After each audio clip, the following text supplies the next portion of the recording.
Hey guys, it's me, Renee, otherwise known as Clockwork, and today I'm finally far enough along on my game project to actually have something that I'm proud of to show off.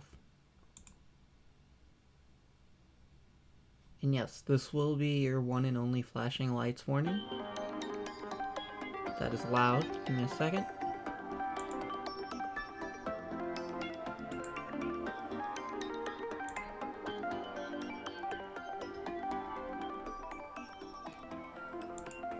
So this is my game, filed away. It's a visual novel, and this is just a test access screen. We're gonna just skip past that. And this game is something I've been working hard on for quite a few months now. Well, technically years, but I lost the files for quite a while, so I don't know if we can count that. Um, Basically, the story of this game, right, is that characters from a previous game are trying to gather everyone back together. But you won't immediately know that. I'm just making it so that some things are clear.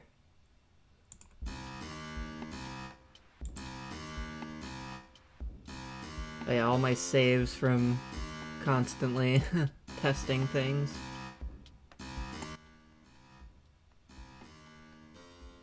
There we go. And yeah, this is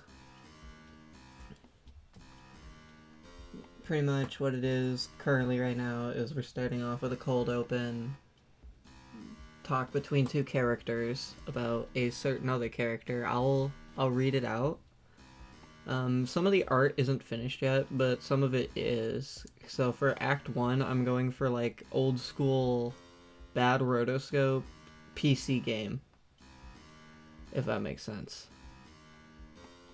I might have to redo some of these, but that's the general idea. Yeah, I'll read it out, and that way you can get sort of the vibe going on here. I appreciate you speaking with me on such short notice. Oh, please, the pleasure's all mine, Mr. Rodriguez. If what you said is indeed true, then I must admit you have my full attention. If my notes are correct, then he should be the last one, Mr. Calvert. But what if it turns out like the last time? What if he doesn't remember? Or worse, we're completely wrong? You let me worry about that. Alright, so who is it we're looking for? Produces a photograph from his coat and sets it on the desk. Goes by Tommy, research professor of biochemistry for the University of Massachusetts. Frequent visitor of a bar ran by your organization. Also frequently kicked out of said bar for disruptive behavior and a bit of a basket case. He comes in every Saturday at around 2300. Has recently made himself a target at a local outlet of your organization. Have been causing problems with him for about a month now. Didn't do himself any favors though. Hear what he did to a whole group of them at a different bar a couple weeks ago? I think so, but I'm a little short on the details. Heard he took out at least 6 of them, but I'm not sure how. Get this. All 6 of them, plus 3 civilians, died. Airborne pathogen. Modified version of Watchmaker's disease. The virus was a variant with a specific genetic half-life that only allowed it to travel within a couple feet radius before dying naturally. What's even more interesting is the modifications to the symptoms. I mean, I don't know how a virus turns flesh into metal to begin with, but a variation that turns bones into wood? Mr. Rodriguez. Right, and because of this, things have gotten tense between him and our guys, threatening him with violence if he came back. Thing is, he's been coming back. Things escalated real bad last week. Our boy threatened to do it all over again. So when he goes in Saturday night, there's almost guaranteed to be a fight. No, there will be a fight. We'll say him Victor. He can rough him up without getting too hurt. Mr. Rodriguez, and if Mr. Good is as smart as his credentials say he is, he'll be smart enough to get the hell out of there. That's where our friend Noe comes in. Pulls up to the stop that. Hold on a second. How can we be so sure that this is the right man? Background check reveals a blank pass, almost if he only began existing a couple of years ago. Academic credentials check out, identity records come up valid. However,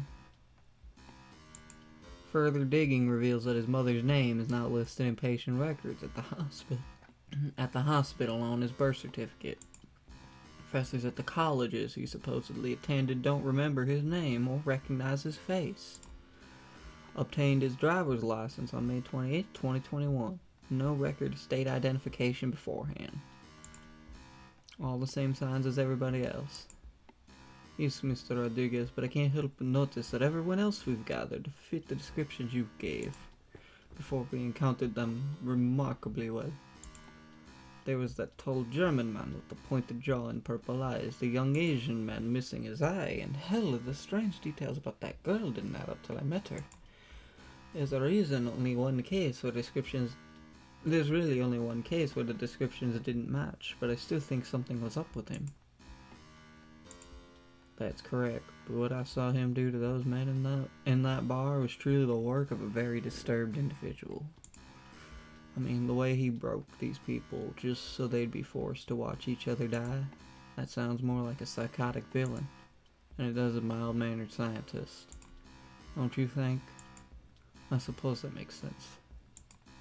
And on top of all that, Raoul, I recognize the name Thomas Good. And trust me, this is urgent. And flash forward. And now any normal person is going to have a lot of questions after going through that intro. And that is the point, right? Like, it's the beginning of the story. You're supposed to be, like, confused as to what's going on. The characters have been going through their own story. So it's not necessarily like they're going to start and stop just because the player is now observing that story. So just keep that in mind as more of this game is shown and I do more things with it. But for now, let's go on. Let's keep moving. I'll continue reading just until we get to an interesting spot.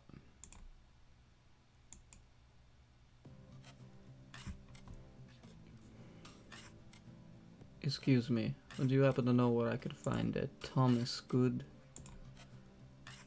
Depends. Who's asking? The boss. Look, pal, tell your manager if this is about the open tap. Cut the shit, Tommy. You know what this is about. Alright, you got me. If you're wondering why I did a German accent, you're gonna pay attention to Tommy's dialogue here, and you'll understand that I'm doing a lot of show don't tell. I'm Thomas Good. And I'll admit it, I'm impressed, Bierstein. Last time someone died that close to threaten me, well, you know what happened. And a sword. What is this, the Middle Ages? Or did you stumble drunk from the Comic-Con in Bratwurst and pass out on a plane here? They call you anyway. I mean, a mafia grunt that's got a fucking broadsword's gotta have a name. For your information, my name is Victor. And I have been sent here by my employer to collect you. Collect me? I ain't a trading cart, pal. I don't think you understand. In an instant, I could have this entire city block designated as a biohazard. I don't think you'll be collecting anything today, Fritz. Now, if you'll excuse me, I'm only about a quarter of the way through my 5th bottle of whiskey. Got some thoughts I'm trying to not think.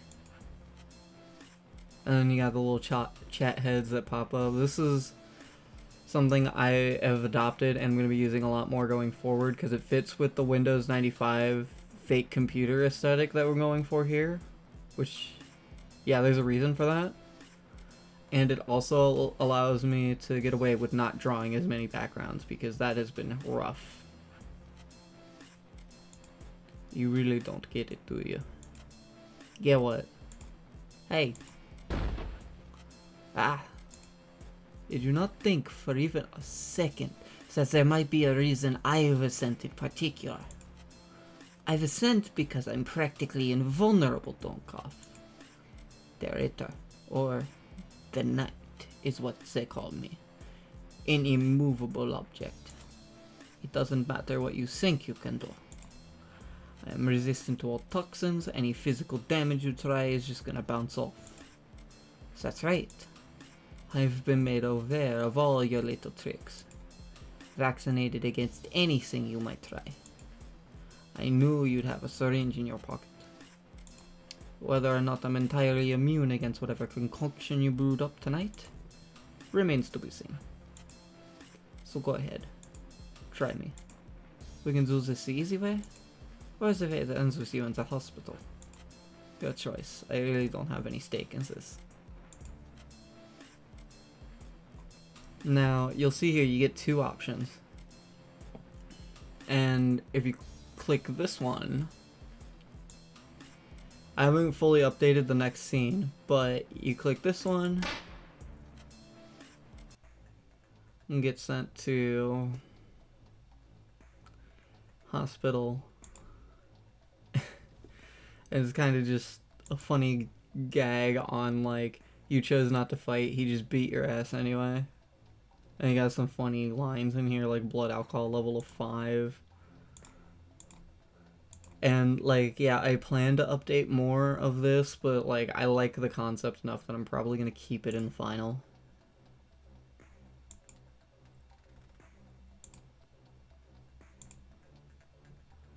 Yeah, you get a bad ending. I mean, you see this when you get bad endings, and then your immediate thought is, who is that? Who's talking to me? And you just click it, and it goes away. And you go back. And you see this progress that's been staring us in the face. You click on that, and it's like a computer again. And yeah, this needs to be updated too, and I probably need to fix this graphically, but you kind of get the idea. You can collect bad endings, but you may also now be thinking to yourself, hey, wait a minute. If I can collect a bad ending, does that mean the game checks if I have that bad ending? And the answer is yes. So you go back, you try to do the bad ending again, and remember, I gave you a flashing lights warning at the beginning. Anything after this is your fault. You get brought to a memory or an archive. This one is labeled Pandora, and you'll see why when you read it. Because like it's like a glitching in memory of a game that used to exist or something.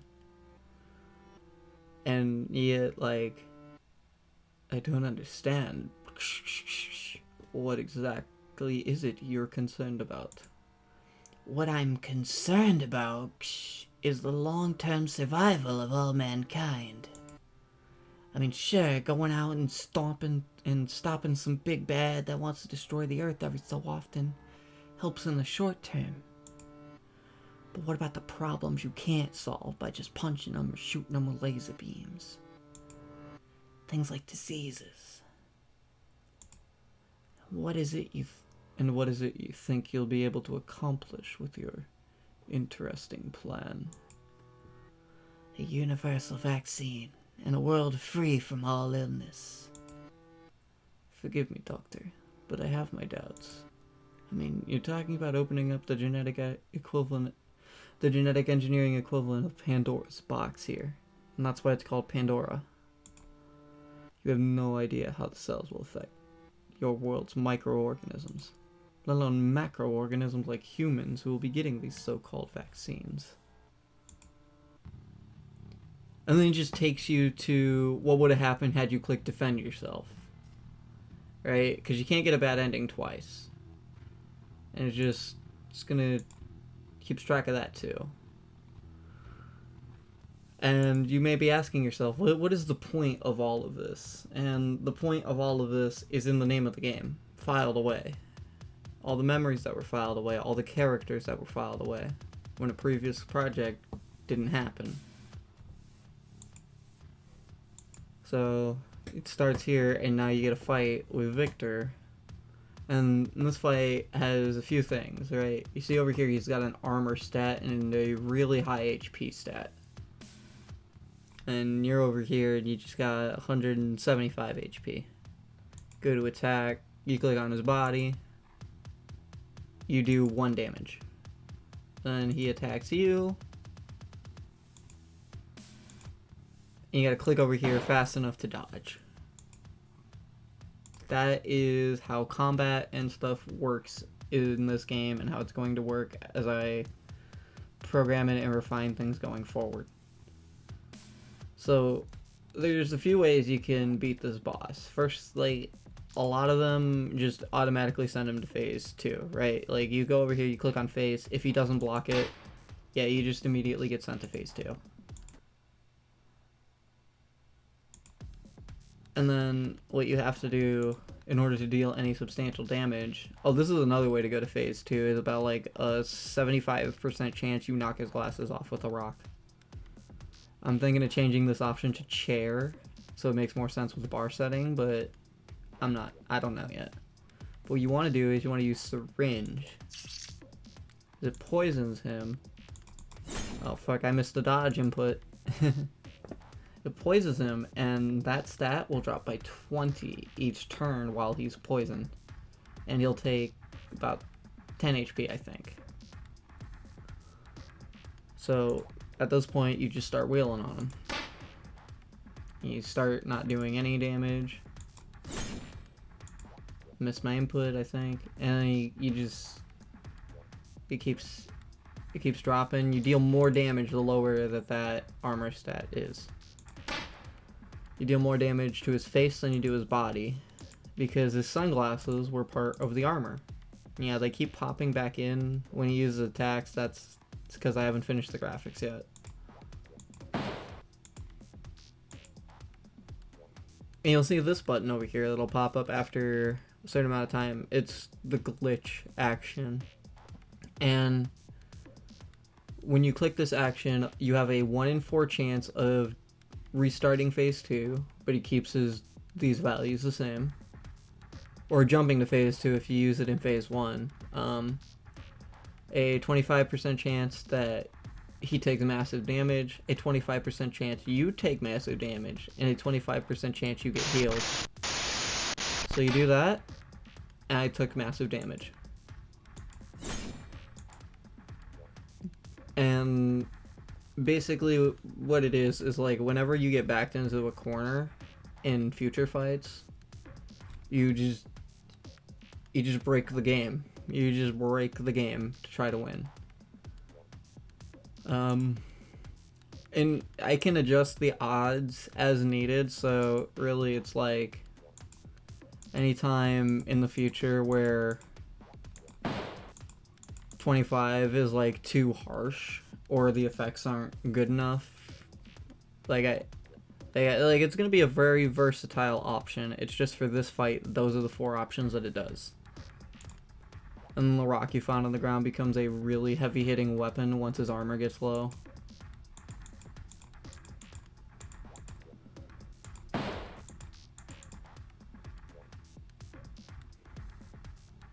And just punch him in the face and win? Yeah. And you fall out of the bar, running away.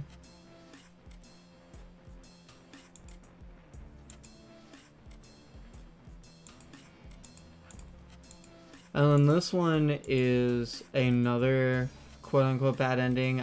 This is a holdover from previous versions of the game. I do plan to keep this choice here, but I'm going to change the bad ending from what it is now, which is where he just walks home, and the dialogue's unchanged too. I wrote this shit back in like 2021, so it's not great. And then you got the guy talking to you again. It's like, I need you to play the game.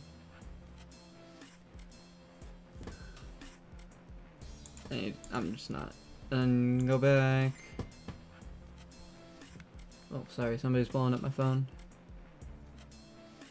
Here, wait for the bus. And you're supposed to click wait for the bus.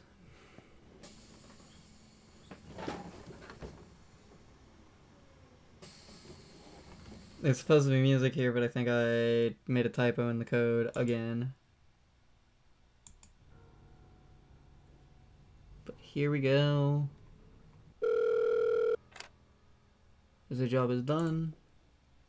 Well done, Victor. You can consider your debts paid. I'll be damned, Mr. Rodriguez. Your plan worked flawlessly. You really know your stuff. Trust me, Raul. I know a lot. And just, these things are just holdovers. Like, I'll probably still use the same backgrounds, but I'm gonna, like, do different things. And this is also leftover from before. I haven't gotten to rewriting this part of the game yet. But that's pretty much it for everything shown off. I wanted to show off as just a proof of concept. One more thing I want to show off, actually. If we go in here and go to test. Yeah, I have a lot of test stuff. Come here. Who we fought was Victor, right? There's another boss battle. This one has some programming quirks in it, but overall, and it doesn't have the glitch mechanic implemented in it, but this, I'm kind of proud of this one too. Really unfinished, but it's also like this glitch Tommy. I think I'm dropping that plot line, but I'm not sure yet, so. Yeah, this one you want to like raise his anger, so you just say shit. You just rage bait him. And then he can deal more damage to you, but you also deal more damage to him. Yeah, a lot of the fight dialogue in this game is very placeholdery right now, but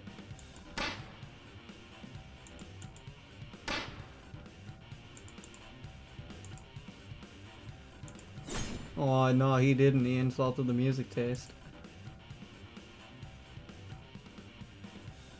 Yeah. Just kind of wanted to show this one off. Too. I mean, this is gonna be way different when the final game is better, or I even get to this part in the story. It's gonna be way different. It's gonna look way different. It's gonna play way different, play way better, because this button right here is annoying. It just kind of feels like I cheaped out.